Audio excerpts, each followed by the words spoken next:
సినిమాలో నేను చాలాసార్లు ప్రస్తావించాను, సంపాదించుకునేటటువంటిది ఇప్పుడు హీరోలకు వల్ల అవుతోంది తప్పించి నిర్మాతలు ఒకప్పుడు వాళ్ళు సంపాదించుకునేటటువంటి వాళ్ళు హీరోలకి రెమ్యూనరేషన్ ఇచ్చేవాళ్ళు. ఇవాళ హీరోల వలన నిర్మాతలు అయితే అద్భుతమైన సక్సెస్, లేకపోతే పాపర్లుగా మారిపోతున్నటువంటి పరిస్థితి. ఈ విషయం తాజాగా 100 కోట్లు నష్టపోయానంటూ, అది కూడా ఇవాళ ప్రముఖ హీరోలైనటువంటి మహేష్ బాబు, పవన్ కళ్యాణ్ల సినిమాతో పాపర్ అయ్యానంటూ ఒక నిర్మాత చెప్పినటువంటి వ్యాఖ్య, సింగనమల రమేష్ చెప్పినటువంటి వ్యాఖ్య. సినిమా అనేది లేదు సార్. ఆ రోజుకి కొమరం పులి కానీ, కలేజ కానీ, పోకిరి కానీ, ఇంకోటి కానీ, ఏదైనా కానీ 6 months, 9 months ఆర్ 1 year ఇదే సార్. కానీ దురదృష్టం బ్యాడ్ లక్ ఏమంటే, ఇట్స్ మై ఫేట్, 3 సంవత్సరాలు పట్టింది సార్.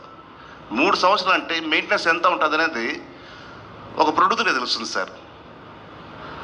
ఎవ్రీథింగ్ రన్ చేయాలి కదా సార్. ఆఫీస్ రన్ చేయాలి, శాలరీస్ రన్ చేయాలి, ఇంట్రెస్ట్ రన్ చేయాలి, అన్ని